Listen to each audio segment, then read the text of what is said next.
Welcome to the Cause and Brew Show! Well, thank you, Brother Cause. I need that. I got the sore throat. I got the sickness. I am not doing well over here. I cannot yell at the top of my lungs like you can, sir. That's what I'm here for. I'm here for useless information and yelling when my compadre cannot. I think I lost my voice. I did video stuff the other day.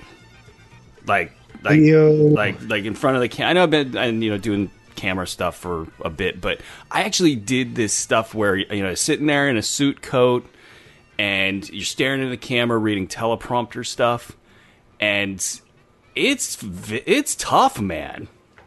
Where did you do that? Just right there in the Hoopball Studios. It was these promos that we're releasing here this week that, they're just player previews, but it's like a good 2 minutes in front of the camera per player. And, yelling, I was like yelling into the camera or yelling into the microphone to try to project my voice because I had already lost it that week. I'm like the Doc Rivers of podcasting. I lose my voice every Monday, and I try to get it back all week long. But I tried video, and it was terrifying. Nice. Yeah, reading off a teleprompter is a gift, and if you get good enough at it, Brewski, one day you may become a senator. I thought you were going Sports Center anchor. But... No. There's not enough money in that. The problem is you don't last that long. That's true. And then ESPN will make you not work for 2 years. And after those 2 years, once you've become irrelevant, then you're like, where do I go? Nobody wants to listen to me talk. Anyway, welcome to the Cause and Brew Show. We have a good one here, or so I'm told. We're discussing the hot storylines of the Central and Southwest divisions. Where does the season start? Where are we at? What's the date? The season starts, I want to say the 12th. Let me flip open the calendar here. Season starts on, the 15th. The 15th. The 12th is the beginning of the end for me because that is draft weekend for fantasy basketball. Might as well plug it since we're talking about it. The Hoopball Draft Guide is live. That weekend is everybody's final draft weekend, so all of the final changes of the Brewski 150 get made. It's just chaos that weekend. I have this big block on my calendar. It's like, nobody talk to me. And I sit in front of my computer and draft fantasy basketball players. And it's actually it's a thrill. I'm not going to lie. It's high stakes entries, and you do this once a year. Kind of gear up for this, so it is really big. It's really busy. But from an NBA perspective, we are only 10 days away from opening night. That's nuts. That's crazy. And just a sign of how fast things move. Now, preseason games have started. We've seen some good film so far on players. It's preseason, so whatever. But really interesting things. I don't know. I kind of, looking back at the NBA draft, I have been very coy about my thoughts on three key players. And since you're a college guy, I might as well just rattle this off before we get into the big stuff with the Central and Southwest divisions. Am I a college guy? You purported to be 1 year ago. More so than you, I suppose. You at least watch. I don't even pretend. And when we get to the draft, I basically do as much video research as I can, which, funnily, is more research than the average person probably ever did 10 years ago because of YouTube and the ability to just look at stuff now. 10 years ago, we all just flew blind based on what probably Dick Vitale told us. But I gotta say, you didn't do that. I've never. No, he made a comment one time when I remember Jason Williams from Duke when he was having just this monster freshman season. Dick Vitale said, "Other than Jason Kidd and Gary Payton, I don't think there's a better point guard in the world than Jason Williams." And that was where he lost me. All I remember is that guy sucked, as far as star college players go. And in like this key, I want to say tournament game, his teammate was inbounding the ball to him, and he, instead of looking at the inbounds pass, was looking up court and just got rocked in the head. And it was a key moment in the game, and I remember sitting there thinking, no, that's not going to work. No, but at some point in time, we all had 30 TV stations, and this is probably late 90s, early 2000s, where... The good old days. These were the good old days, and we just watched ESPN, and you would get a college game here, college game. There was a lot of college games back then, I think, on TV, so you'd get the late-night college games, so you could watch a game here and there, but there wasn't anything like now. We can basically get film breakdowns by some really good breakdown people. There's websites dedicated to this stuff, so you can circle around this stuff. So DeAndre Ayton was the thing that sort of jumped off the page for me. Yes. I wasn't sure that he, was a solid number one pick. I think I had him rated lower. I want to say I put him beneath Bagley, which I instantaneously regret. I don't think you had him that low. I think you had him below... Definitely, I think you had, who's the kid from Dallas? Yeah, I had Doncic number one. Doncic, and then I think you had the kid, I think you had Bamba and someone else. I don't think you had Bagley higher than him, though. Yeah, I haven't been high on Bagley, and I haven't watched the film from last night for the Kings game. Basically, Kings Twitter declared Bagley a Hall of Famer, and the local media, basically, any Kings talking point, the Kings media basically is like, yep, hey, it's true. Write it in stone. They're going to run. Bagley's amazing. Giles is amazing. And, we'll go through that at some point in time, I'm sure. But, so Ayton, though, and granted, this competition is nothing. I mean, one of the teams is the Kings. I forgot who they were playing off the top of my head. Oh, it was overseas team, the Breakers. He looks solid to me. Yeah. He looks like a guy that he kind of reminds me of Al Jefferson with a little bit more, probably a lot more skill than when he landed in the league. But he kind of can just do a little bit of everything, and he's not a stiff, at least not yet. So I think he's gonna probably live up to that number one pick, at least in year one. I had him number one, so I'm not surprised. Well, there you go. See, you're the college guy. The other things that I, noticed, Doncic, I'm a little concerned about him, man. Like, I think that offense... What jumped out at you? What was the lack of explosion, the lack of wiggle, the lack of dribbling ability was sort of the shocker for me. I kind of expected him to have a little bit more of that. It didn't quite stand out as much in the overseas competition as it did against the Beijing Ducks. Wow, and that's scary. Was it? Did they get him in enough screen and roll? Or no, what? That's the big issue. That's the big issue. Like they're not gonna put. I don't think, based on what I saw, which sometimes the first preseason game, because that's the one that everybody plays in, is the indicator kind of how they want to run. He stood in the corner a lot. They didn't run a lot of screen and roll, and they got Dennis Smith, Wes Matthews, DeAndre Jordan. They got all these other guys that are capable. Harrison Barnes, when he gets healthy, it just doesn't seem like they're going to tilt the offense his way, which takes away the pick and roll. When he did run it, it looked pretty good. But he had a hard time shaking Justin Hamilton. It was weird because he shakes him after it was almost like the court cleared out and he had one-on-one versus Justin Hamilton and nobody else was around. So, in your one-on-one days, if you have enough time, you can up fake a guy to death and eventually he will fly by, and he squeaked off a shot. And that clip went viral. Like, Luka Doncic is great, and he's playing off the charts, and it was like, whoa, no, he couldn't shake that guy, and that was kind of a prayer he made. So it'll be interesting. I want to see more Dallas, and I don't know how he will do in year one, because I just don't think they're going to run a lot of pick and roll with him.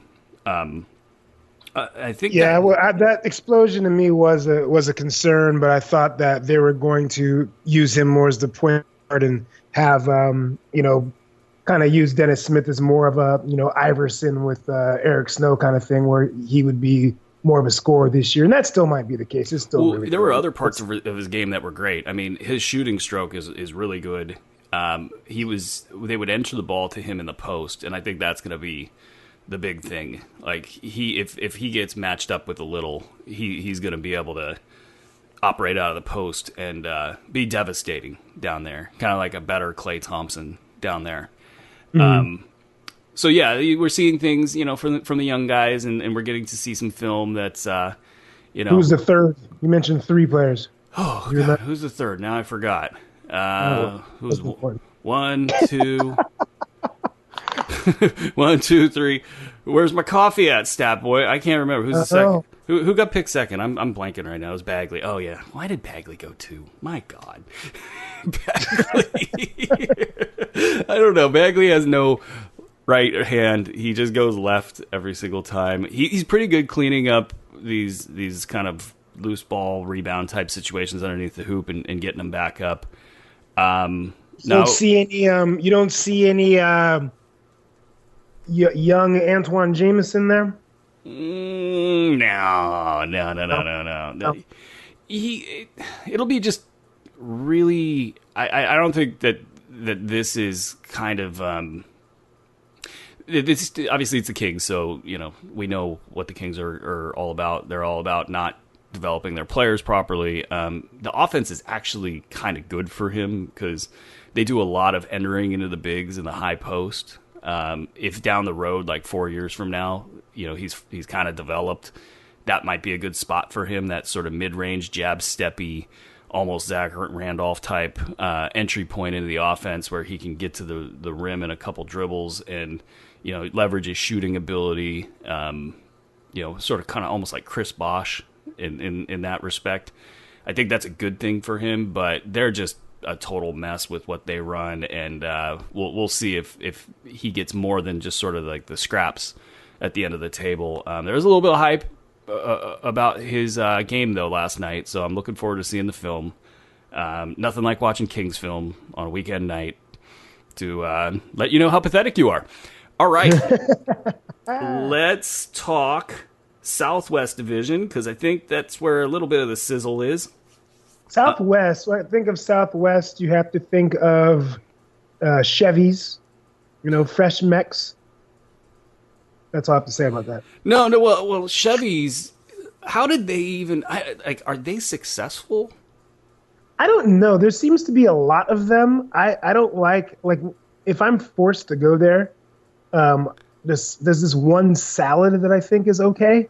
Other than that, I've been underwhelmed every time I've eaten. I'm married to a Hispanic woman, so I'm contractually obligated to diss anything that's not authentic Mexican food. But what does fresh Mex even mean? Is that It's like there's Southwest fresh Mex, I think. So it's like if you throw corn in everything, I think that makes it Southwest. I ain't gonna diss corn. Corn on a pizza is damn good. Well, corn's great, but I'm just saying, I think when I look at the stuff on their menu, it's usually, it's like sort of authentic Mexican, throw some corn on it, and it becomes Southwest fresh Mex. I feel like Chevy's has ruined the real Tex-Mex. Is it Tex-Mex? Yeah, it's Tex-Mex. Tex-Mex, okay. But I think they probably changed it to Fresh Mex because somebody in a room said that, it sounds the same, so hey, let's roll with it as a catchy slogan. You know what? I think Chevy should just go full Applebee's. Applebee's is unabashed in how bad they are. They are. They advertised in Talladega Nights, for Christ's sake. The one thing that they have that stands up to a lot of different restaurants is their spinach artichoke dip.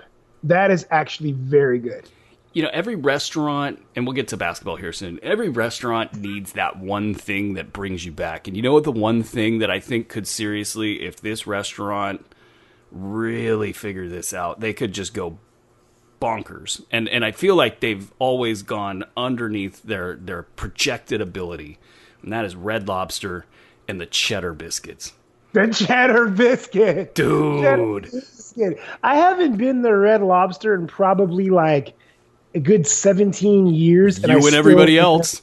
and I still remember the cheddar biscuit. Those things are bomb. And don't they come for free? Like, isn't that just like complimentary? So Yeah, like you just yeah. like you kind of like rudely tell the waiter or the waitress, hey, can I get some more cheddar biscuits? And you end Oh up yeah, eating like 4 or 5 cheddar biscuits, and yeah. you Well, it's pay good. $25-$30 for your seafood dish, and you're like, can I get some more cheddar biscuits, please? That Yeah. if they could just, and they're sold in Costco now. So, like, I Are think they? they kind of get it that, hey, this is a thing. If they went on TV and did a thing about cheddar biscuits, and hey, Red Lobster, call us. You Yeah. can't be doing that well financially. We might be a good match. All right. So, in the All right. Southwest, where there probably is maybe like 3 Red Lobsters, Houston, New Orleans, San Antonio, there is some cachet here. You know, it's not the West. We were complaining before the show started. It's not the West. Well, it's not the Pacific. It's not the Pacific Pacific. and the yeah. And the Northwest. We called it the Northwest. Yeah. So let's start with Houston, I guess. And I almost want to Yes. quickly go through them because I feel like we all know what Houston is. Do we? I mean, well, they came within a game of beating the Warriors. So, I mean, more power to them. We covered that. If you have not listened to the Cos and Brew show since the playoffs, basically Golden State let them in. They played right into Houston's hands. Kevin Durant almost lost them the series. That said, they lost Trevor Ariza. And Trevor Ariza didn't look that fit. I'll say that in his Phoenix debut. Yeah. I kept thinking, who is that power forward out there? And so, he's a vet. He's probably going to use preseason to play himself into shape. But that's a big loss for them. You know, when he's in shape and on his game, and you replace him with Carmelo Anthony. Marquise Chris is in the mix. You got a couple other new faces as well. James Ennis and Brandon Knight's probably not going to give them anything. I worry about that kid. I think he might be done for. This conglomeration of players, Marquise Chris, I think I said his name. If not, I just said it now. I'm not buying it. I never buy the Rockets. When they won 50 some odd games, I said, yeah, they're going to win 42. What do they? I mean, do they have to get a Jimmy Butler trade to make this a competitive? Can they go into Golden State or play Golden State in the playoffs and do what they did last year, which is get Golden State to beat themselves? I don't know about that. I think that the difference this time around, if they played Golden State, would be that they'd have to deal with DeMarcus. Like I think that would be a tough. That would be tough for them. If Golden State decided to play the way, or should I say, if Kevin Durant decided to play the way he did last year, I think DeMarcus would be able to even some of that out because he could get such easy buckets when they switch over to the smalls. When they switch every screen.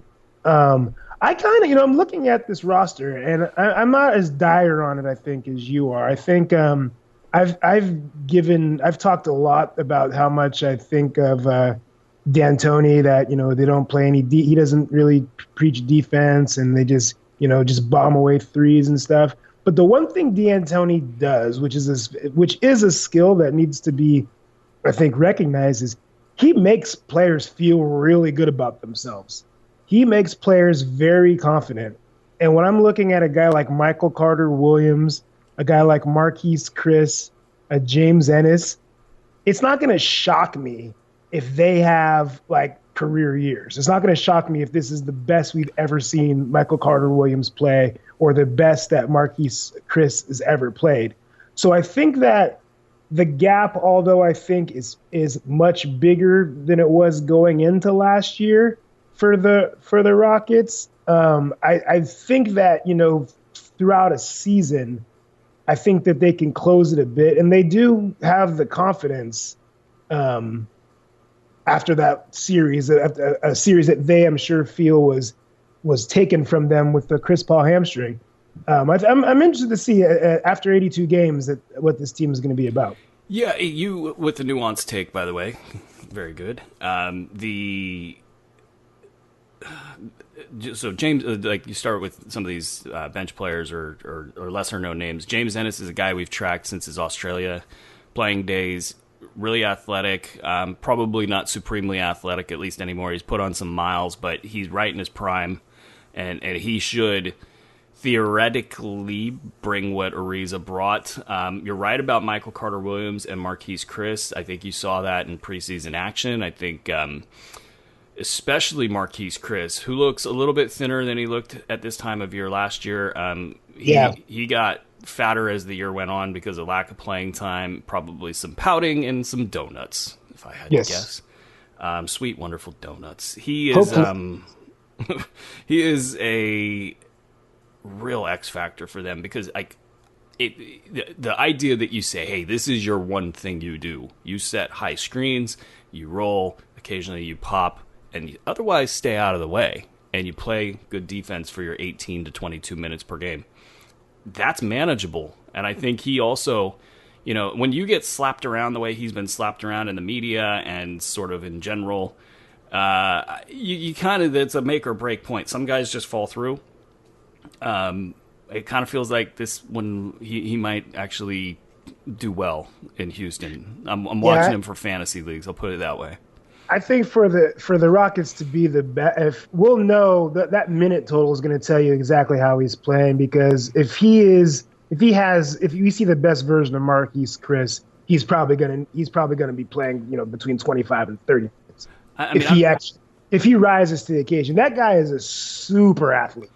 I mean, he is an absolute super. And it's kind of devastating if you think about it. Him and Capella next to each other. I don't think Chris is going to learn instincts this year. I don't think he's going to. But that could theoretically is. And that's the thing about this situation. All he has to do is play hard. If he just if he just rolls hard, gets out when he doesn't get the rebound, if he just sprints out on the break. I mean, he's going to just fall into, 12 to 15 points a game if he just runs and plays hard and cleans up the mess, and Harden or Paul leave it short on the rim. This really, if he don't make it here, it's time to turn the page on him. Well, and that's, I think, so I'm not going to try to diss Capella here because I'm actually a big fan of his game. I think you see the soccer element in his game when even 3 years ago, you could see him doing Euro steps on the court, and everybody goes, oh, the guy can't shoot free throws. Well, he can really finish around the rim. He's got great touch. He understands angles. He's got this sort of gracefulness on his feet, so you could see why he's such a great fit in this Houston offense. But because of playing with dual lob threats in Chris Paul and James Harden and the associated players, we'll get to Carmelo Anthony in a second, it's just an easy situation for a big man. I mean, you're just getting wide open vertical spaces, and Chris can get up there just like Capella can, and I think Chris has a little bit of wiggle to his game as well that will be exposed here in Houston, where in Phoenix it would look like he's trying to do too much. There's not as much space. There's not as much success. He's going to, in Houston, be like, well, man, this is an easy A-B option, and you're going to see him sort of kind of up and under or maybe get around guys and then finish a little bit stronger. I'm definitely watching him for fantasy leagues. And then Carmelo Anthony is, I don't want to say Team USA. I don't want to say Team USA. I will not say Team USA. But he kind of looks like, this could be a Team USA situation where he's now, you can see there was tape of everybody sort of clowning on him because he took a long two and he didn't get behind the 3-point line. Carmelo as just stand out there and huck threes. I'm good with that. I think he could, once he establishes that he's really gunning for 3-pointers, the guys are going to close out on him hard. I don't think they're going to be afraid of his drives to the rim so much, and I think that's going to open up the drives to the rim. And I think he could have a nice little offensive season in a 27, 25-minute role, and that's perfectly fine.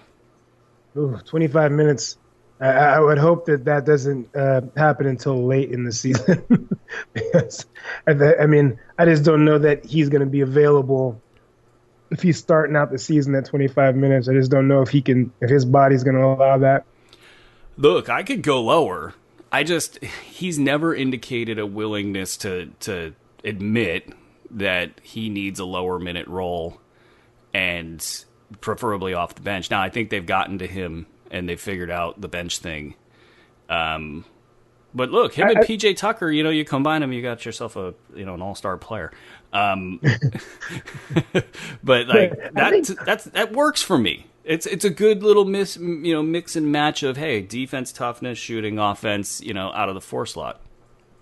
Yeah, we'll see. I think though, an answer to the long answer to your question about Jimmy Butler, yes, they should try to get Jimmy Butler.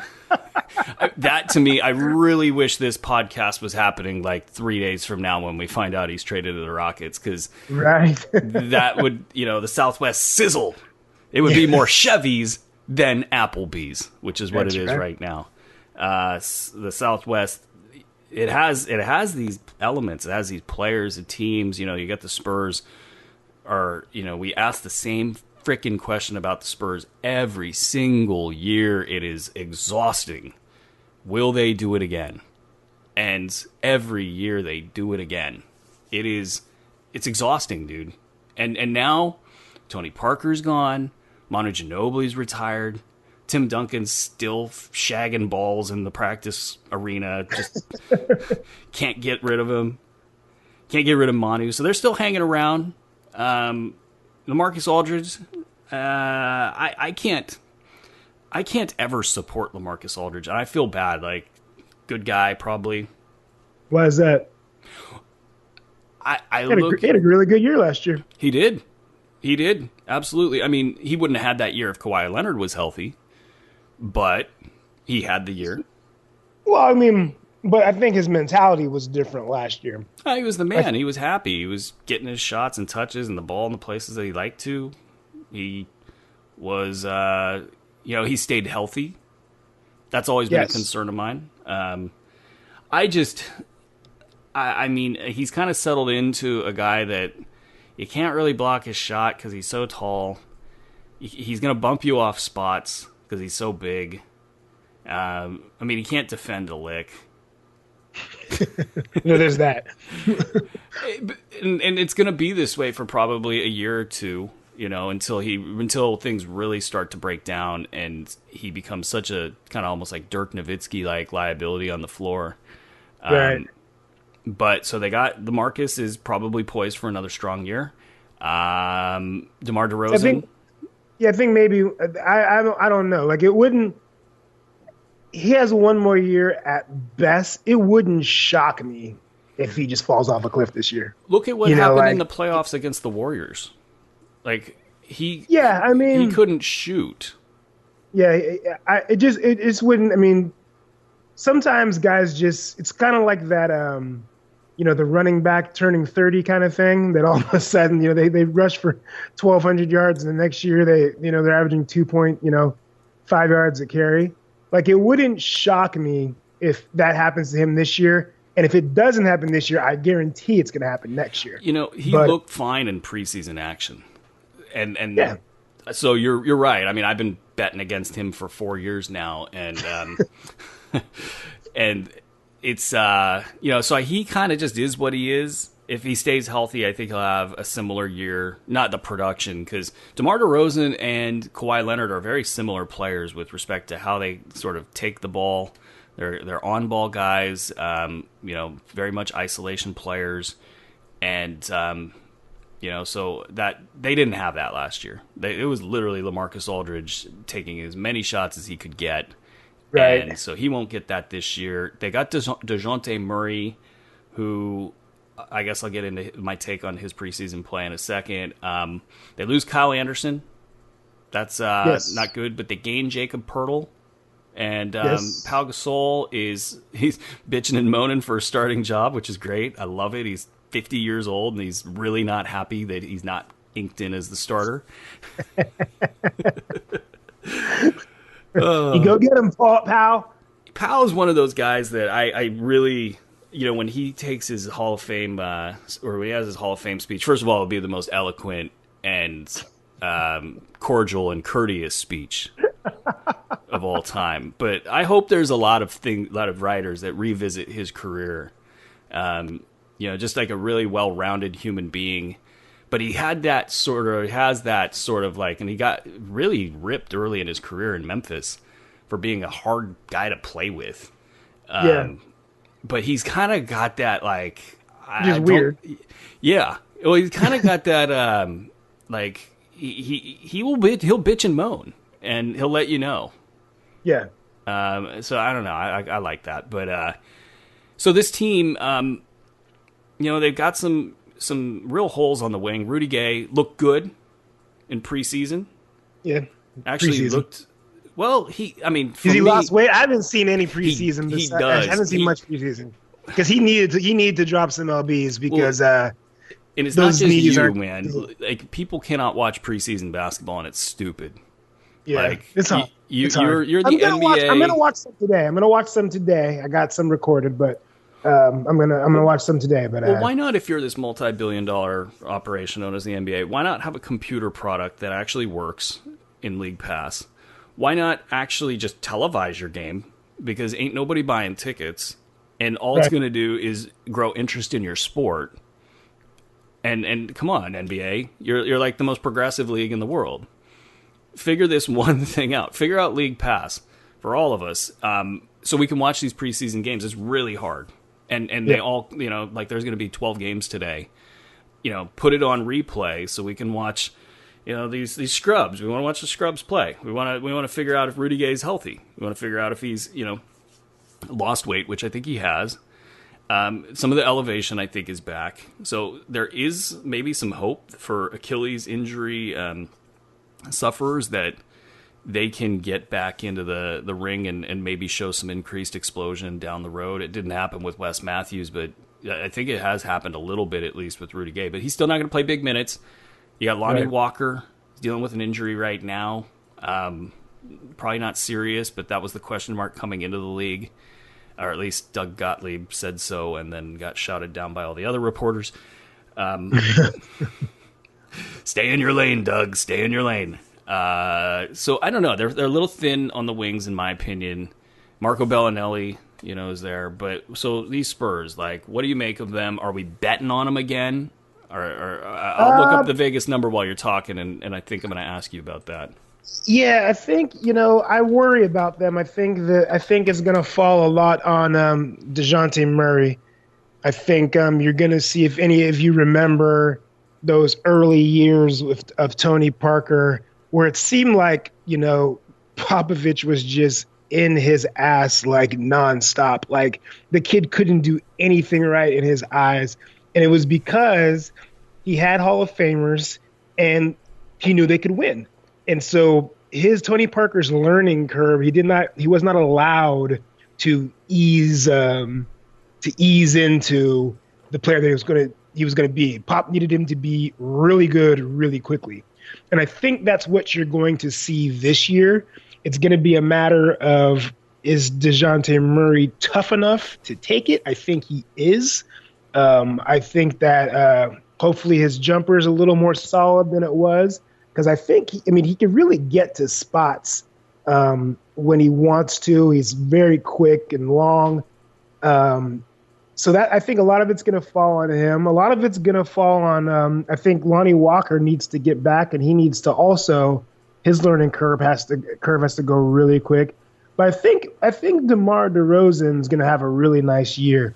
I think that, Pop, if you're looking at him just like taking the Kawhi Leonard role on offense, Pop puts you in a lot of curls and a lot of things. It's not just like catching it on the wing and your guy is right there. Like, there's a lot, he'll be moving a lot more, and his defender will be at a disadvantage a lot. So I think he's going to really like that, and he's going to kind of flourish in this system.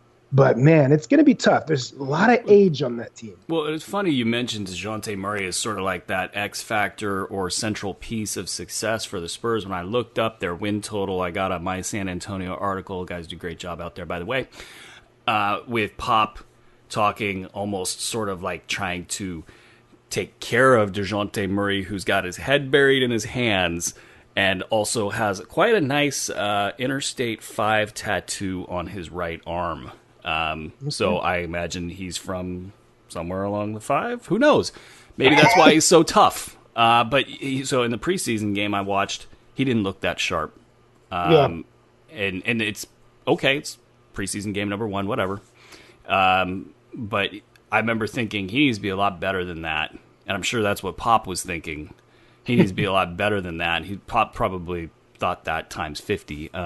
But that's going to be tough for the kid because you can have all the athletic ability in the world, but once defenses start keying in on you and start taking away your best stuff, and you've got the burden of really being, I guess, the second breakdown guy on the team with DeMar being the first. Right. That's tough. I mean, yeah. Everybody sort of we talked about this last week, I think. Everybody makes fun of scorers because they think they're selfish. And at the same time, these are the guys that break down the defense. And you have to get an advantage somewhere. You got to get 2 guys covering 1 so other guys can score. If you can't do that, you ain't going nowhere. Look for and also we shouldn't sleep on Derek White though. He's getting a lot of hype out of camp. Look for him. I think that's another thing that I think is gonna help DeJounte Murray because Derek White's just a solid player, 4-year player. He's he's in his body. He's a man. He's very skilled. He's a pure point guard. I think that DeJounte. I think he's gonna push. There's gonna be games where Derek White is gonna get the bulk of the minutes if DeJounte is not doing what he's supposed to. And we haven't even brought up Patty Mills, who's one of the, if we're talking funnier players in the league, like he and his attempt to get a foul call he's turning into one of the league's preeminent floppers.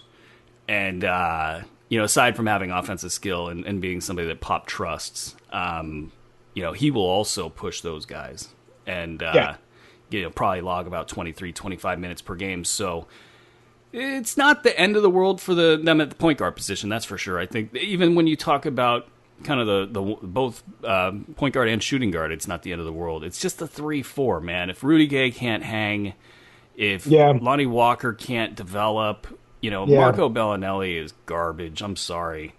Yeah, I don't. His brand of basketball. I'm glad that he's with Pop because Pop can probably reel him in. Once you get Bellinelli going, it's like point Bellinelli, and you can't stop him, and not in the good way. Let's shift our focus. Actually, I'll get you over under real quick. It's 43.5. That's low. That was the early line out of Westgate, so it could have shifted. That was early. I feel like that was the line when I feel like that was a line before Mana retired too. I'm not sure. That could be. It's a low total for them, but. I don't know. I mean, there's a lot of age between LaMarcus, Rudy, and Powell. I mean, I'm not worried about them losing Powell because Pirtle is going to be a perfectly fine Spurs big man. Even if he doesn't play as well as some people think he could play, he's still going to play hard. He's still going to stand in the right kind of region, have enough mobility to get left to right and get vertical a little bit. I understand, but I feel like at times when I watched the Spurs last year, I felt like Powell kind of stole some possessions for him because he can still score on almost anybody. Powell looked great the other day. If you just leave him one-on-one on the block, he still can get. I mean, he still goes over both shoulders and can get shots. So there was sometimes I felt last year where he'd get a bucket, then he'd get the ball again, and he'd get fouled, and he'd steal like 10 possessions for the Spurs where Ginobili or so people were getting their rest and stuff. So. It doesn't seem like he would be a devastating loss, but I think it would be. Yeah, I'll split the difference with you there, and because and I just remember from the other day watching Powell and thinking, man, this guy could play till 42. Like he doesn't look like he's lost a step. No, he's got kind of one of those Kareem bodies. He never really he never really bangs with people. He just kind of floats around. He's I don't know. He's just one of those guys. Well, him and LaMarcus. LaMarcus is kind of doing the same thing out there. I think maybe he's realized his mortality, and he's just sort of these guys. They don't get off the ground, so they never land on people's feet. You look at a guy like Derek Jones, who, by the way, Phoenix, great job there. He jumped so high that when he crashed the other day, it's like a serious injury. There's downfalls to having hops, I guess. I'm going to go over on that. I got to get up to Tahoe. Maybe I can grab you for my little trip up there. We could recreate Vegas. Maybe, yeah, very quickly. Except we're in Tahoe, or better yet, Reno. Reno, yeah. We could go to Reno and just pretend we're in Vegas and just be loud and obnoxious and just scream Vegas everywhere we go. That would be awesome because the the people that go to Reno, they're going to Reno because they don't want to go to Tahoe or Vegas. So we just should wear I Love Las Vegas shirts and just scream and go nuts. And those poor, sweet people won't have the heart to tell us that we're not in Vegas. They'll think that that we're so coked out of our minds that we think that we are in Vegas. Oh, hey, and kids, don't do drugs. And that's not a reference to what we would partake in. That's a reference to what others would partake in. That's right. What do we got next? We got San Antonio. Oh, the Brow. My God. The Brow. The Brow. You reminded me before we got on the show that they being the NBA general managers, ranked him second player to start a franchise with. Yes. I was a little shocked. I mean, those polls are so... I don't want to say they're unreliable because I thought they did a better job this year than in previous years, but it kind of opens a window into how reactive and how bad the general managing kind of perspectives are. They're slow. It's like if you were to take a Vegas perspective on a player, they got money on it every day. They got experts crunching numbers. In fact, gambler Bob Voulgaris just got a job with the Mavs, and I saw that, which is hilarious. I don't know, he's pretty damn good, but sometimes he reads his own stuff a little bit too much. In my opinion, I think but if you're that good, sometimes you're that good because of a little bit of that, arrogance or whatever. But he is definitely very good at what he does, and he is now doing God knows what with the Mavs. And good for the Mavs for looking at people who do this for a living.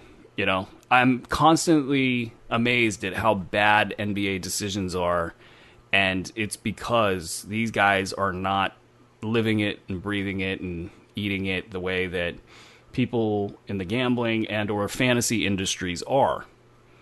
Like you see these moves and you think, what in the hell is that? And these so the NBA general manager survey sort of reflects that this year. I didn't think it was as crazy, but now when I see this Brow thing at 2, it kind of just cracks me up. It feels like the Brow, this is his peak. Like this year, next year, maybe the year after that, question mark? The guy with a lot of injuries. I mean, yeah. We'll get an age on him here in a second. I'm going to guess he's 26. Aside from that, I just think that it's a funny question. Who, if you could pick any player, who would you start a franchise with? And it's like, well, this is a completely hypothetical situation in a hypothetical world. I think I'd start with the best player. I think I'd start my franchise with LeBron James. That always cracks me up. They always have to pick some young upstart who hasn't reached their full potential as who they'd start. Well, they picked Karl-Anthony Towns last year.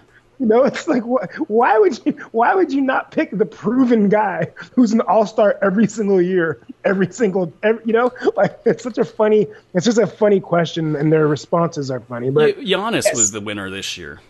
Giannis was the 30%, Davis 23%, Kevin Durant 20%, LeBron 17%, Curry 7%.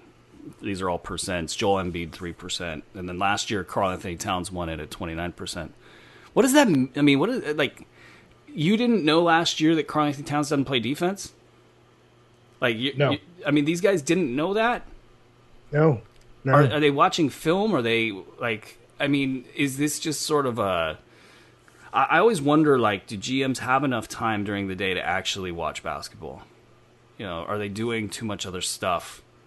I know what it takes. I think they're doing a little bit too much other stuff. I think they're relying on their scout team to basically make all of the decisions as far as, drafting players and things like that. And then they bring them to, and they bring probably little video packages and say, like, they'll take a Karl Anthony Towns and they'll show him, hey, we got to get this guy because this is what he does. And they'll show you all the great things that he does on offense and the couple of shots that he may block. And then they'll go like, this is the guy we should get. And I think that's what they do. I think there's very few. I mean, you're talking maybe your Jerry West, your Myers, like there's a San Antonio. There's a couple of places where that they're doing diligent work because they find guys on the rocks all the time. That's not luck. They're not rolling the dice. They're taking a guy we've never heard of because they know is good. But that's not because most people are still trying to hustle for their job. It's such a hustle, and everyone can be fired. You're a scout. You know that if you're working for a guy that wants a yes man, you're gonna, and he's leaning a certain way. A lot of these guys I'm sure, just bringing them the film they want to confirm these people's opinions. So I mean, there's a lot of stuff why GMs are so bad. But I mean, I guess I would understand though why the big names, because you're as an opposing GM, you're never going to get these guys. You're not going to get Giannis. Like you might in free agency if you're LA or New York way down the road, and that's not a statement on Giannis. That's just who has a chance at the big free agent, 4 years down the road. So Brow as the second pick to kind of bring this back to New Orleans. If you're starting a franchise today, like I have concerns about Davis, his ability to slide defensively over time. I think he's always going to be, for the next 5 years, I think he's always going to be sort of a plus presence. I don't know that he's going to, I don't know if he'll ever be like a defensive liability in the next 5 years. I don't think so. I think he, comparatively, I think he's fine on defense if you're looking for, big men that could switch out on that thing. I just wonder if, if the question to me is always, if this person is your best player, can you win a championship? That to me, when you're talking about superstars, when you're talking about giving out those max deals, if this guy is the best player on your team, can you win a championship? So what then are the gripes? Because I kind of know what the gripes are, but I want to hear you verbalize it. Like gripes about what? About Anthony Davis as a championship caliber number one player. These guys are saying 23% NBA GMs said if you're starting a franchise, if you get to pick of the litter, Anthony Davis. So I think the problem. I think it's a lot what we talked about last week with Djokovic, and with Davis, it's even worse. He just doesn't impose himself enough. Like if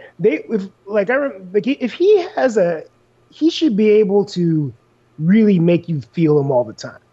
He should be able, when he has a 19-point game, you should think that he had like 26 and 15. Just because he's such a devastating athlete. He's so long. He's so skilled. He should always appear to be doing a lot more than he does. But it's actually kind of the opposite. He'll have those games and he'll have those stretches in games, but he doesn't really like, when you're watching him, you're like, man, I didn't even know that he was on the court for the last 5 minutes. And that's just something that he's got to flip that switch. He's got to be better than that. He's got to do it all the time. All the time. He's got to be the man.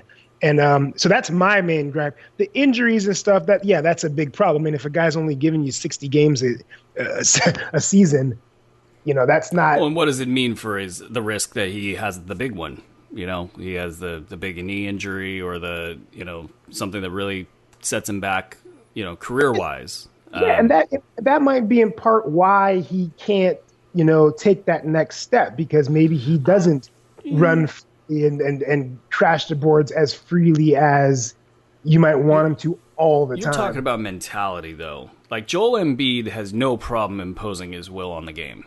Like, yes, he has every intent. If you put a little on him, he's going to get in. That ball is not coming back out. Yeah, he's just going to bully ball him. He's going to bully ball him. And if you don't get him the ball, he's going to let you know that he had a 6'5" guy on him, and what the hell are you doing? And that's the thing you're talking about here. And I think we've seen some steps. You know, Anthony Davis has taken some steps where,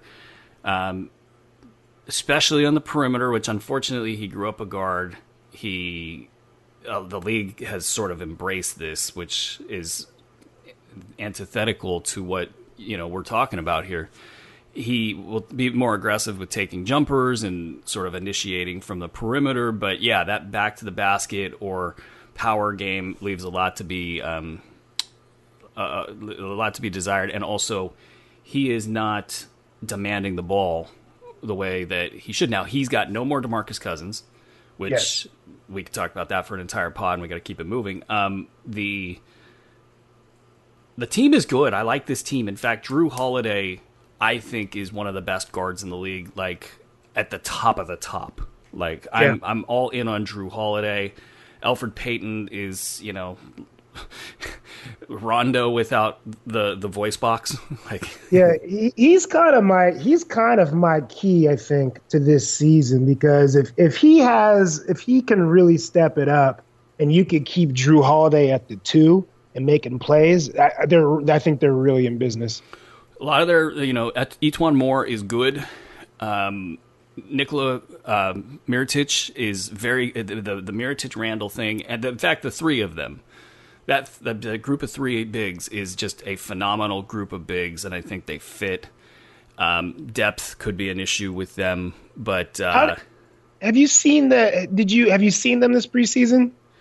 No, I don't think I have yet. Because I know they were all abuzz about the kid Jackson from Duke. Yeah, there was a lot. And he was hurt, I think, last year, and so they were all abuzz in Vegas about him. And that might be something. Maybe if Alfred's not ready and this kid looks like the real deal, maybe they're going to slide him up to get those minutes too. Yeah, I think they are high on him. And Troy Williams is actually a sneaky good pickup. And then you got Solo Hill, who's basically, you know, been killed for his contract. He might be healthy this year, and if he can bring just the physicality, the defense, Darius Miller is going to be fine for what he does in a lower minute role. Obviously, he's not, you know, you would prefer to have a superstar there. That would be great. But you know, as far as plugging holes in a roster that's got a lot of holes in it, I think he'll be fine. Jahlil Okafor actually looked thin, and then he hurt his ankle, but I think he looks like a guy that he recognizes this is the last stop if it doesn't work out. Isn't that crazy? It is, but he really looked thin. I'm not kidding. I've been on the other side ripping on him for years, it feels like, and I want to give him his props for getting in shape and showing up. So to put a bow on this, because we got an entire another division in 10 minutes to go here, Brow, this is just big, I think, because they got to make the playoffs. They got to make the playoffs. They got to make a deep run, in my opinion, and they're already putting his nameplate up in L.A. So we shall see. That's one of the sizzly storylines of the Southwest Division, brought to you by Applebee's. Central Division, real quick. We're going to have to just run through these. And you know what? We had a hard time with this division because we were talking before the show, like, is Indy boring? ? And the answer is no, but it's the same team. They're kind of a middling Eastern Conference playoff squad. I'm really excited to watch Victor Oladipo play. Yeah, I don't think they're middling. I think that they're going to do some nice things. I think that they weren't ready to, slay the dragon. I think there was like LeBron factor involved, but I think that they're going to be good this year. I think we're going to see, because I think teams are going to be ready for them. Yeah, I think so we'll see what they're about. They're top 4 in my opinion, without counting it out. Right. They've got a lot of continuity, and I'm with you. I'm actually, and they're definitely not boring to watch. Right. I think they're going to go with a 3-man big rotation. Bring Kyle O'Quinn in spots, so you're going to see more of Turner and Sabonis, and then Thad's, maybe on his way out there. That's kind of the way it feels, but they're going to keep him for obviously the bulk of the year. And then you got Tyreek Evans, and I'm not on the McDermott bandwagon, but they are. Yeah, whatever. We'll see. He is what he is. He'll have some spots where they need to, stretch the floor. And, as long as he plays with confidence and they don't ask too much of him, the second unit shooter guy can survive in stretches and not kill you. It'd just be the playoffs where he could maybe possibly kill you. So they're going to be interesting to watch. Giannis, I think, is probably the tasty meatball that everybody wants to talk about in Milwaukee, because it's like, are you going to take this next step? You were supposedly, if we judge by opposing announcers' calls of games, like the fear level in their voice, talking about him, if he only got a shot, he would be the best. And I've said he's got no floor, or probably no ceiling. And that they got a new coach, a really good coach. Same the team. Booze. the booze, the booze and holder. I don't know. I mean, he's really heavy. He's put on a lot of weight, muscle weight. Yeah, I'm all right with it, I guess. We'll see. If he uses it down low. Yeah, we'll see. That's always something that I think people, when a guy is lean like him, they're always like, you got to get bigger. When a guy's big, they're always like, you got to get leaner. And, athletes are who they are. I think that it's dangerous 10 extra pounds is a lot of weight. That's a lot of weight when you're playing the explosive kind of game that he's playing. So your joints are not, when you're just doing that in a summer, your joints aren't really, really ready for that. So he's an overworker, is what he is. But in today's NBA or in today's sports, there's really no need for that. Like you can get way stronger and only gain like 3 pounds. Well, right. And it makes me wonder that I think is just bad advice. I don't know if you're on. People are on their own working out, or maybe there's a new strength and conditioning, but you can get stronger and not put on a ton of weight. That's a myth. That's a complete myth. That's what I'm wondering here is he's a superstar player. Who's going to go in there and tell him to stop working out? Right. The Milwaukee Bucks front office and ownership. Come on. Yeah. Those guys are still getting the new owner smell out of the car. They can't figure it out. Budenholzer, he's a very positive guy. He's not probably the first thing he wants to do is be like, hey, stop doing that. Right. But I'll play devil's advocate on this argument. Like the idea that if he has his handles quickness and he's got 10 extra pounds of muscle, that like an opposing 3 can keep him off his spot. Come on now. Yeah. I mean, it could be really good. I mean, as usual though, and this is probably why it's uncomfortable to think about in terms of improvement, is like he needs a shot, and it's pretty rare that you see muscle gain as the reason why somebody got better shooting. It's usually the opposite. You lose feel. And you also are, another thing about getting way bigger is that you tend to want to show your new muscle off. So where you might have made a more graceful move to the rim, now you're much more willing to go in and like, let me give this guy a little something, show him, let this guy feel my extra 10 pounds. And that kind of thing could lead to injuries as well. Because now where you might have and a guy like Giannis, I mean, he could sidestep anybody with all that length. Now he's just trying to go in just to prove a point.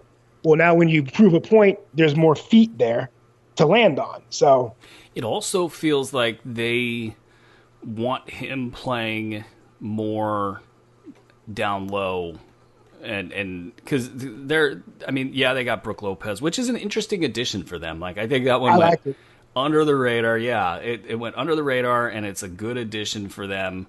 But it feels like when you got guys like John Henson, Thon Maker, how happy are you that they're getting rotation minutes in a playoff setting? So are they prepping? Is he prepping? Is somebody prepping for him to play 5 in the playoffs and bump those guys from the rotation? That I don't think they've got like a surplus of littles to sort of support that, but that's what it feels like. You could throw Ursan Ilyasova at the 4. That's another addition for them. And maybe get your better players on the floor that way. You got Chris Middleton, you can play the 3. Maybe Dante DiVincenzo can give you something. I thought his minutes were okay in the preseason. Yeah, I didn't see him. He has that NBA body.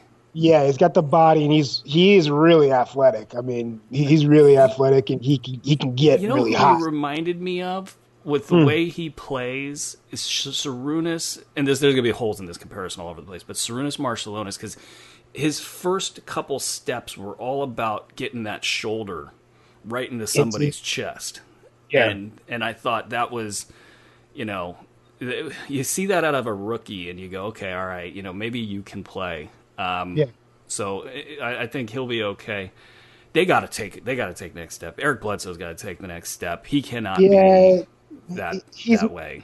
Yeah, he's my worry in this whole thing. I just don't really know where his head's at, and he's one of those guys that maybe a less talented player who's a real point guard would be a better suit for this. Well, you got Malcolm Brogdon, who's willing to play the 2, and I don't know if I consider him a real point guard. I don't, but I still at times feel that when Malcolm's the point guard, that they're doing a lot better. Bledsoe's a scorer, and he's also a chucker. So it's like when he's got the ball in his hands, it's just not good. He doesn't think out there, especially when you're talking. You're the 3rd or 4th option. It's just not the. Well, and you have Chris Middleton, who is this kind of superstar in the not super. Well, he's a really, really good player. Damn good player. He's making me think the question. Yeah, and he's a really good player. So those 2 guys are, they're your bread and butter, Chris Middleton, Giannis Antetokounmpo, and here's Bledsoe doing all that crazy stuff. Right. They do need him to play well because Della Vedova, for all of his antics, he just can't get it done. He's useless out there. It's funny how he went from playing with LeBron and not playing with LeBron, and guess what happened? Though I'll say this, what we've probably seen with Della Vedova is he hit his peak in Cleveland, and there's been a lot of knee injuries, and as a coach, I'd love to have a Della Vedova on my team. He might not get a lot of minutes, but for what he probably can do for you in your training camp practices, when he gets in there, he's just such an irritant. He's a good guy to have around. Well, and why he just can't play big minutes in a playoff game. That's all. Right, and why it's kind of so if he has knee issues again, or Bledsoe struggles, or Brogdon has another big injury, you're looking at guys like DiVincenzo and Tony Snell and saying, all right, you guys now have to play big minutes. And it's actually a little bit comforting if you're projecting the Bucks to know that Snell has had big minutes, in the past, and DiVincenzo at least looks good early. That's kind of helpful. Where you get to the center rotation again is where, John Henson probably 3 years ago, I'd probably have more faith in, and that was when he was really not playing much. He seems to have gotten a little bit more favor, but we'll see which non-performing big man that Bud likes the best. If it's Henson or I can't watch Thon Maker play. Give him a break. He's only 12, man. He might be all right. Old Thon Maker. Was he 12 or 33? I don't know. It's one or the other. 21. I'm not closing the book on Thon Maker yet. He's not he's raw. either. They knew he was raw when they drafted him, though. That's not a shock. I'm just old school, and that sounds terrible to new school people, but hey, look, I do new school things. The Thon Maker, every time these big shoot a 3 or just linger out there at the 3-point line, and they're not that good at it, and it's like, what are you adding? You're not adding value. Right. Anyway, all right, let's get the baby Bulls and let's get out of here. So the baby Bulls, we know they're not good, but do we? Well, here's the thing. do we know they're not good? I don't know. I don't know, and it just kind of comes down to, like, can they have discipline and play winning basketball? Because you've got talent all over the place. You got Chris Dunn, who I think finally, is where it's funny. The hype hasn't followed him. The hype that he got in his first 2 years has not followed him to Chicago. Right. And so we're now in that reverse scenario where I don't think people realize how good he is, and he's going to be great. Zach LaVine looks thin, looks athletic. This is a guy that I've had high expectations for all year, or probably not all year, but all last 2-3 years. And, of course, Lauri Markkanen is going to be injured to about mid-November. So that's a big loss for them. Hey, what's wrong with Markkanen? I just had an elbow thing. But it's a 6 to 8 week elbow thing, so he'll be out till mid-November. But it's kind of a blessing in disguise, actually, because now you're not doing this Jabari Parker at the 3 thing. Jabari can play the 4. Bobby Portis can mop up the backup minutes. Robin Lopez, Wendell Carter. I swear to you, I have no idea Wendell Carter's a center when I look at him on the basketball floor. Like, it just blows my mind where, you go to the preseason or pardon me, the off-season projections and they go, Wendell Carter center. They kind of position him as this like shot blocking, not perimeter guy, and then he does it all. Yeah, Wendell Carter's one of those dudes that, like, he's just a player. Like, if you want to leave him open for a jumper, he'll take that. He'll knock that down. If you want to throw him down low, do that. He's nasty. He's kind of like a more skilled, like, Al Jefferson to me. Like, I really like him. I think, this team, if Chris Dunn continues to do what he's doing, if Zach LaVine is fully healthy, I don't know that they're not a playoff team, quite honestly. I mean, I don't see that would be out of the realm in this East, especially considering there's just some really bad teams out there in the East, and they have talent. Like, they have guys that can just flat out get you points. Like, Zach LaVine can drop a 40-point game. Chris Dunn can have a 25-point, 10-assist game, 3-steal game. Like, they can win some tight, tough games, especially against teams that may want to overlook them early in the season. So, Mr. Hoiberg, I don't know what kind of pressure he has on him, or I believe that they love him over there at the front office, or at least they did. But to me, I'm not looking at this as, we're young and, we're just going to keep on chucking along and hopefully we'll be the 10 or the 9. It's like, no, they have they should be thinking playoffs. Yeah, I'm not going to rule them out. In fact, you reminded me at some point, because next week we're going to do the Eastern divisions, and then I think we need one more show before the season starts to do playoff predictions, or to kind of tidy things up. Or maybe we'll do that in the first week of the season and be lame about it. I don't know. We'll figure it out. We're like, don't worry. Are our postseason picks disqualified because of like 3 days of regular season basketball? I don't know. That's how we operate at the Kaz and Brew show. We do what we want. We're gonna do our season predictions for the NFL next week too. Yeah, might as well. Is hockey playing? Is hockey a sport? I think hockey's already started. So do you just want to round robin this thing? Hey, we're gonna go to Reno and we're gonna pretend we're in Vegas. We're gonna do predictions for all 4 or 5 major league sports. That would be great. We gotta go. I think you covered the Bulls just fine. I'm on board with everything you said. I'm excited about really just seeing if these young guys can come together and play good basketball. Excited about Zach LaVine to see, can he wants to be the man. I think he wants to take 20 shots a game. Can he do it? You got a lot of different personalities in there. Jabari Parker wants to make his name right now. Bobby Portis, that guy got up like 17 shots in 14 minutes the other day. But I love me some Bobby Portis, man. I love me some Bobby Portis, dude. I love that dude. I don't care what. He out there knocking out teammates, tucking up shots. I wish Nikola Mirotic was back on the team because I think the two would be just fine playing with each other, and I think it's just a hilarious buddy movie in the making. Like, you knock me out, I'll pick you up, and we'll just play again. That was going to do it. You can find us online at hoop-ball.com, where you can also find the draft guide and all that good stuff, and all of the other stuff the site is doing is just great, and big hat tip or hands praised for all of the 40 contributors that are just working their asses off right now. You can find the show on Facebook at facebook.com/KOZANDBRU show, and on Twitter /KOZANDBRU show. Another one's in the books. Peace. You